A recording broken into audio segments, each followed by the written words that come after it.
Administração financeira, aula risco e orçamento de capital. Esta aula está dividida em 4 partes. Primeira, retorno e risco, noções básicas. Parte 2, formas de se lidar com a incerteza. Parte 3, análise de sensibilidade de cenários. E parte 4, simulação e ponto de equilíbrio. Parte 1, retorno e risco, noções básicas. Para o investidor, o retorno se materializa a partir dos seguintes elementos. Há um investimento, ele tem a renda que recebe desse investimento. Então, por exemplo, um investidor compra um imóvel, ele tem a renda do aluguel. Segundo componente, ele compra o imóvel na data zero, tem um horizonte de investimento, ele vende esse imóvel, tem um ganho de capital do preço pago aqui para o preço vendido. Segundo componente. Terceiro componente é o reinvestimento. Reinvestimento do fluxo de rendimentos que ele recebeu. Ele tem uma renda aqui, por exemplo, o aluguel, essa renda pode ser reinvestida. Isso é uma terceira fonte, um terceiro elemento do retorno. Quando falamos de risco, eu começo com algumas citações do Peter Bernstein, esse senhor que nós temos aqui e que traz uma contribuição inicial muito importante para pensarmos o risco. Risco significa que mais coisas podem acontecer do que vão acontecer. Ou seja, a lista de resultados possíveis é maior do que realmente vai ocorrer. É uma forma muito sofisticada de dizer, nós não sabemos o que vai acontecer. Isso é risco. Então vejam aqui a noção primeira de risco. E aqui eu trago alguns exemplos para ilustrar isso. Voltem em 2008. Ou melhor, volta em 2002. Em 2002 nós tivemos a eleição, onde houve a disputa de Lula e Serra, houve uma crise de preocupação aqui em 2002, o dólar chegou a quase 4, e depois de 2002 o dólar teve uma trajetória descendente. Olha só, e veja como esse movimento aparentemente continua aqui após 2009. E aqui nós temos o Ibovespa. O Ibovespa no caminho contrário, a ascensão do Ibovespa. E veja como há uma continuidade neste momento. No entanto, aqui no meio do caminho nós tivemos 2008.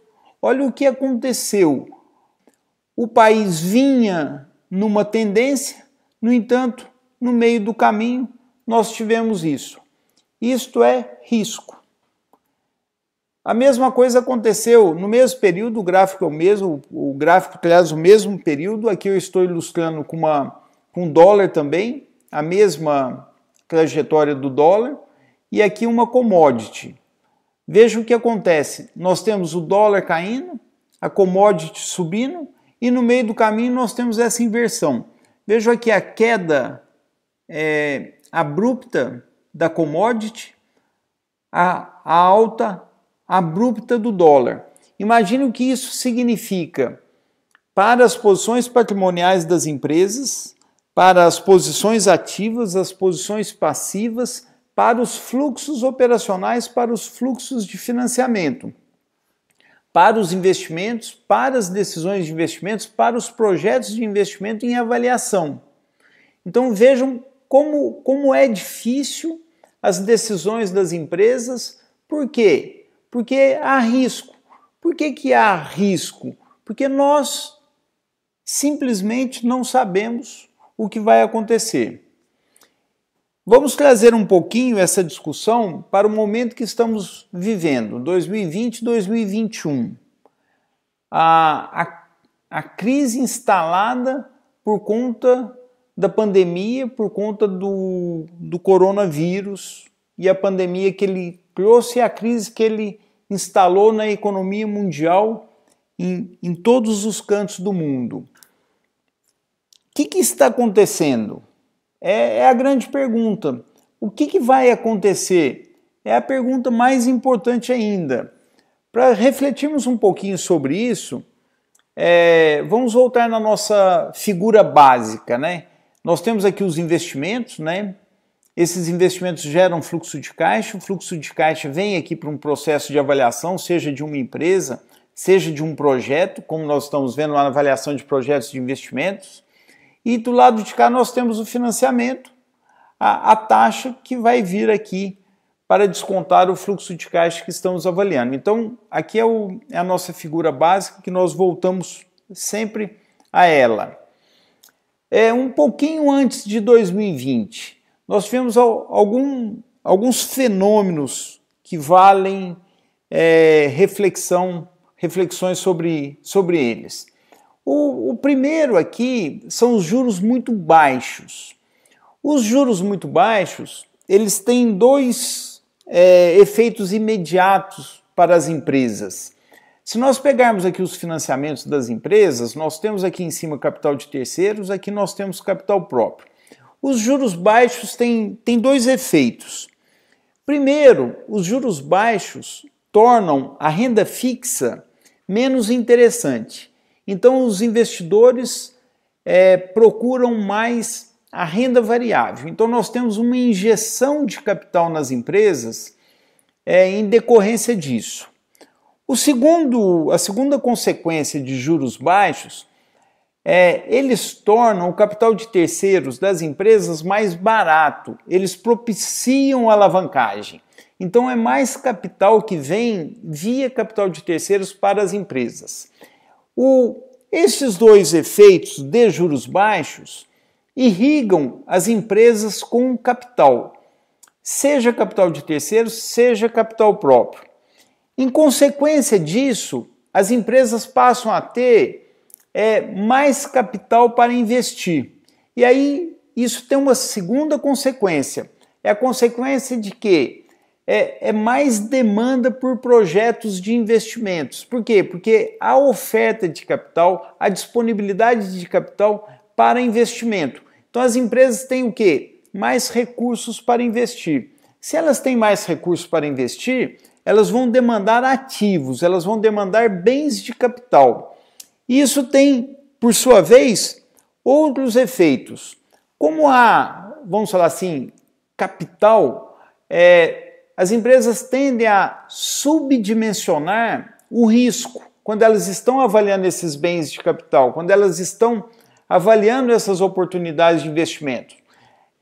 Então, o primeiro efeito, esse subdimensionamento do risco.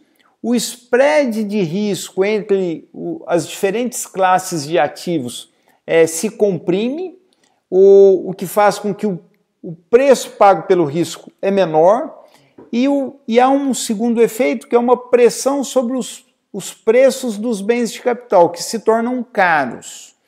Então, este processo que começa com juros baixos tem tem uma consequência de subdimensionamento de risco e encarecimento dos ativos. Bom, é uma situação aqui, nós estamos um pouquinho antes de 2020, aí tem uma pergunta: os riscos estão subdimensionados? Os ativos estão caros? Eu disse o seguinte, houve um subdimensionamento. Agora, se eles estão subdimensionados, é uma pergunta que precisa olhar o quê? Olhar para a frente. Aí volta lá naquela situação básica, nós não sabemos o que vai acontecer. Os ativos estão caros? Eles encareceram. Se eles estão caros, é uma segunda pergunta. E essa segunda pergunta, ela está relacionada ao futuro, que nós não sabemos o que vai acontecer. E essa fórmula aqui, ela resume isso, né? A expectativa em relação a fluxo de caixa, é a taxa de desconto que tem como primeira referência os juros da economia e a taxa de crescimento destes fluxos aqui. E aí vem a crise de 2020, provocada por quê? Por um vírus. Nós temos a Covid-19, nós temos para muitas empresas interrupção de fluxos operacionais, logísticos, comerciais, para outras não. Nós tivemos muitas empresas que esses fluxos aumentaram. E aí a grande pergunta para a análise de investimento, a análise de empresas, é a seguinte: quanto afetou e quanto vai afetar as receitas ou das empresas ou do projeto que você está avaliando, do setor que você está avaliando, as receitas, os custos, o EBIT de cada empresa, de cada projeto? As empresas conseguirão manter esses projetos de investimento? Qual é o crescimento do fluxo gerado por esses projetos? Para onde vão as taxas de juros e o custo de oportunidade? Então, aí nós temos, vamos falar assim, essa interrupção em 2020, uma interrupção de um cenário que vinha com algumas características e as grandes dúvidas por quê? O que vai acontecer daqui para frente? E aí nós tivemos aqui, ainda em 2020, os ativos estavam caros, que foi aquela pergunta, 2 telas atrás. Houve uma reprecificação em 2020, quando começa a crise, ela foi exagerada. Então nós temos aqui, olha, o SP500 Estados Unidos, o Ibovespa Brasil. Só para fazer uma ressalva aqui, o índice ele representa uma média de empresas de um número limitado de empresas. E aí nós tivemos aqui o início de 2020, o início da pandemia e aqui a volta. Se os ativos estavam caros, nos Estados Unidos eles estão mais caros ainda. Eles estão caros? Eles se encareceram. Agora, eles estão caros? Não sei. Para responder se esses ativos estão caros, se os projetos, se as oportunidades de investimentos estão caras, é preciso o quê? Olhar o futuro. E aí, mais uma vez, eu volto lá naquela citação básica. E o futuro? Nós não sabemos o que vai acontecer. E o Brasil, aqui, nos mesmos níveis que nós tínhamos antes da crise da pandemia. Aqui a nossa fórmula, quando estamos pensando em investimentos, nós temos que saber o que vai acontecer com o fluxo de caixa, nós temos que saber o que vai acontecer com as economias, com os setores, com as empresas, com os projetos. A taxa de juros, a taxa de desconto, influenciada pelo nível de taxa de juros das principais economias do mundo, o que vai acontecer com a taxa de juros dos Estados Unidos?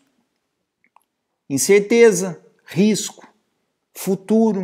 O que vai acontecer com a taxa de crescimento dos fluxos? Não se esqueça que o G que está nessa fórmula, eu demonstrei quando nós estudamos a perpetuidade, o G é a taxa de crescimento do fluxo de caixa.